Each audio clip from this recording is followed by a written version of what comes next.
मैं पहले कामरान मलिक का रुख कर लेती हूँ। कामरान मलिक साहब, ये जश्न मनाया जा रहा है टीम इंडिया की जीत का, और अचानक से जश्न के दौरान ये हंगामा, हिंसा, आगजनी, आप किस तरीके से देख रहे हैं इसे?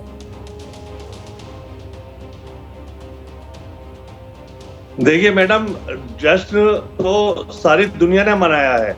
आप ये जो मैच हो रहा था तो दुबई के अंदर हो रहा था, सिर्फ नीली जर्सियां नजर आ रही थी, यानी हिंदू और मुसलमान सब मिलकर जो है जश्न मना रहे थे। मगर कुछ लोग जो है जिनके जहन में फितूर भरा हुआ है, वो लोग जो है, आजकल रमजान चल रहे हैं, रमजान में जो है तराबियां होती हैं, तराबिया के टाइम में जो है किसी के घर पे जो है जाके शोर मचाओगे, बम मारोगे, तो जो है दूसरी पार्टी जो है वो आपको जश्न मनाता हुआ नहीं देखेगी, आपको देखेगी कि आप छेड़ने वाले लोग हैं, वो रिएक्ट होंगे वो। तो ये इन लोगों की जो है जहां जहां भाजपा की गवर्नमेंट है, वहां जो है मुसलमानों को सताने का काम जो है भाजपा की गवर्नमेंट ने और भाजपा के वर्कर्स ने ठेका ले लिया है।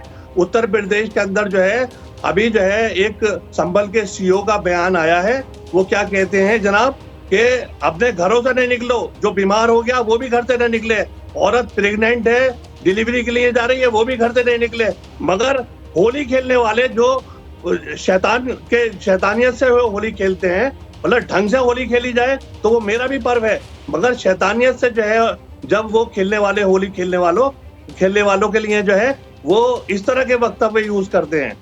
क्योंकि देखिए होली जो है वो फंडामेंटल राइट्स है आपका जी, बट इसका मतलब ये नहीं है कि आप फंडामेंटल राइट्स किसी दूसरे का छीन लेंगे। और इसी तरह से जो है अगर आपकी जीत हुई है, हमारी जीत हुई है, तो हम जश्न मना सकते हैं, मगर जश्न मनाने का मतलब ये नहीं है कि आप दूसरे के फंडामेंटल राइट्स को एनक्रोच करेंगे। ठीक है, मेरे साथ देखिए विश्व हिंदू परिषद के प्रवक्ता है विनोद बंसल जी, वो इस वक्त जरा फोन लाइन पर जुड़ रहे हैं, उन्हीं का रुख कर लेते हैं। विनोद बंसल जी, ये हालात किस तरीके के संकेत दे रहे हैं सर? क्योंकि देखिए क्या हुआ इंदौर के महू में, अभी मैं कुछ कह पाने की स्थिति में नहीं हूं, आप भी अभी कुछ पुख्ता तौर पर नहीं कह पाएंगे सर, क्योंकि अभी पुलिस का कोई वर्जन नहीं आया है। अभी दो पक्षों के दो वर्जन सामने आ रहे हैं। एक तरफ से कहा जा रहा है कि साहब जुलूस निकल रहा था जश्न का और उस पर पथराव हो गया, दूसरी पक्ष की तरफ से कहा जा रहा है साहब अंदर तरावी की नमाज चल रही थी और जुलूस में से कुछ शरारती तत्वों ने भीतर जो धर्मस्थल था वहां पर सुतली बम फेंक दिया। मैं ये जानना चाह रही हूं सर कि आखिरकार इस तरीके की खबरें हमें सुनने के लिए मिल ही क्यों रही हैं?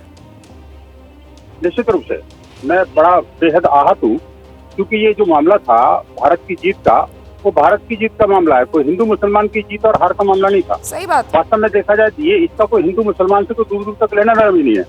और जिस तरह का वक्तव्य अभी मेरे से पहले वाले आपको कोई व्यक्ति बोल रहे थे कि भाई ऐसा क्यों वैसा क्यों, मैं कहना चाहता हूँ देखिए किसी भी धर्म स्थल पर कोई जब राष्ट्रवादी व्यक्ति राष्ट्र के जीत पर जश्न मना रहा है मान लो, तो वो किसी धर्म स्थल पर क्यों हमला करेगा? भाई ये प्रकृति ही गलत है, हो ही नहीं सकता। ये मैं दावे के साथ कह सकता हूँ। देखिए चाहे पुलिस का वर्जन नहीं आया, लेकिन मेरी सुबह ही वहाँ के लोगों से बात हुई है, महू में भी बात हुई, मेरी इंदौर से भी बात हुई है। उन्होंने सबने ये कहा कि इसमें कहीं भी किसी भी तरह का कोई पुट हिंदू मुसलमान का नहीं था, कोई मुस्लिम विरोधी कोई नारा नहीं था।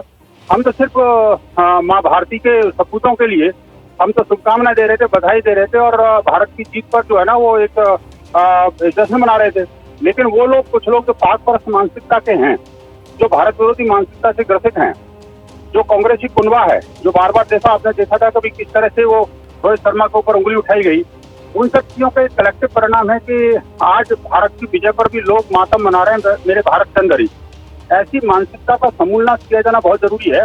जो भी हो, इससे कोई मतलब नहीं पड़ता कि कौन किस रिलीजन का है, लेकिन इम्पोर्टेंट ये है जो भारत विरोधी है वो भारत विरोधी है, उसके विरुद्ध जो है एक कठोर कार्रवाई किया जाना जरूरी है।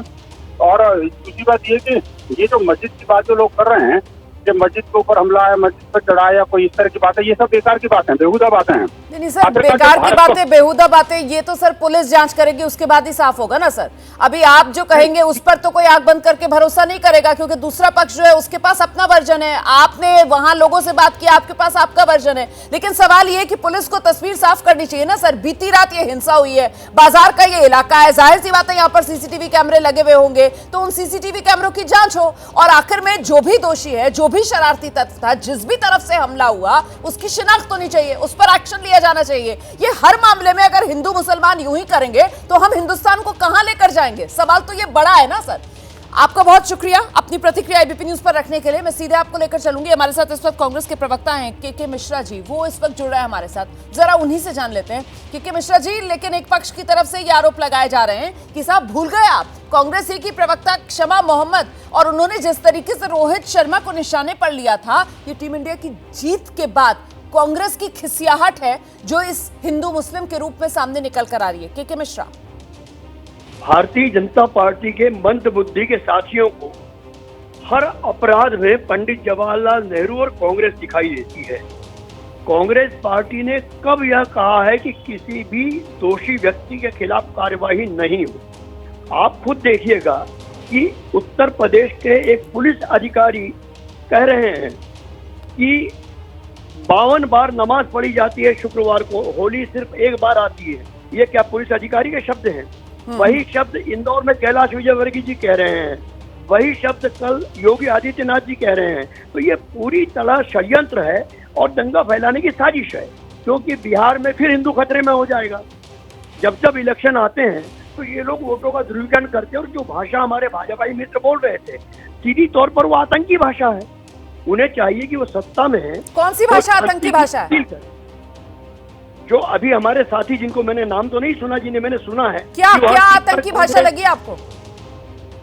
उन्होंने मस्जिद और मंदिर क्यों लेकर आए इस घटना में?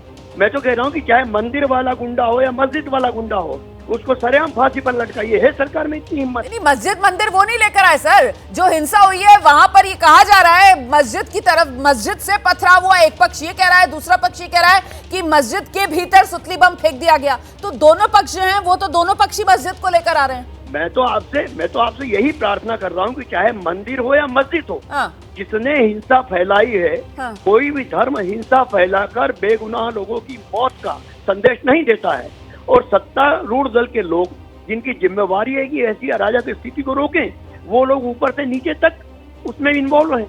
तो उसका क्या अर्थ लगाया जाएगा? आप भी एक समझदार व्यक्ति, देश की एक पत्रकार हैं, आप बताइएगा कि उसका अर्थ क्या लगाया जाए? सर, मैं तो अभी देखिए महू को लेकर आपसे चर्चा कर रही हूँ और महू को लेकर आपने यहाँ पर कह दिया कि साहब सत्ताधारी पक्ष के लोग इसमें शामिल हैं। हमारे पास तो सर ऐसी कोई खबर है नहीं, ना ही अभी तक कोई औपचारिक बयान आया नहीं। मैं तो अभी तक इस बात का इंतजार कर रही हूँ कि साहब रात में हिंसा हुई है, अभी तक पुलिस की तरफ से इस हिंसा की गुत्थी को सुलझाया क्यों नहीं गया? मैं तो यहाँ पर बुनियादी सवाल उठा रही हूँ कि अभी तक पुलिस ने सीसीटीवी कैमरे खंगाले क्यों नहीं? क्यों जो शरारती तत्व है उनकी पहचान नहीं की गई है? क्यों अभी तक कोई गिरफ्तारी नहीं हुई है? मैं तो ये सवाल लेकर आई हूं के मिश्रा जी। देखिए, मेरा निवेदन आप सुनिएगा, आप थोड़ा गलत इंटरप्रेट कर रही हैं। मैंने ये नहीं कहा कि इसमें सत्ताधारी दल के लोग शामिल हैं। मैंने ये कहा कि मुझसे पूर्व जो व्यक्ति, मैंने उनका नाम नहीं सुना, जो बोल रहे थे, वो विश्व हिंदू परिषद के प्रवक्ता थे सर, विनोद बंसल जी, विश्व हिंदू परिषद के प्रवक्ता। आई डोंट नो, मैं इनका नाम नहीं सुन पाया था, तब तक लाइनअप मुझे नहीं कर पाई थी आप। इसमें अराजक स्थिति में हिंदू, मुस्लिम, मंदिर, मस्जिद, दरगाह और कांग्रेस कहाँ बीच में आ गई? ठीक है, मेरा निवेदन है कि मैं फिर कहना चाहूंगा आपसे कि सत्ताधारी दल को हम निवेदन कर रहे हैं, विपक्ष के लोग, कि जो भी गुंडे इसमें शामिल हों उन पर सख्त एक्शन लें। मुख्यमंत्री जी कल इंदौर में थे, पूरा प्रशासन उनकी सेवा में लगा हुआ था। ये इंटेलिजेंस का फेलियर है। बहुत शुक्रिया अपनी बात एबीपी न्यूज पर रखने के लिए। के मिश्रा, कांग्रेस के प्रवक्ता को आप सुन रहे थे, जो कह रहे हैं सीधे सीधे ये सरकार का फेलियर है, राज्य सरकार का फेलियर है, क्योंकि कानून व्यवस्था बनाए रखना राज्य सरकार की जिम्मेदारी।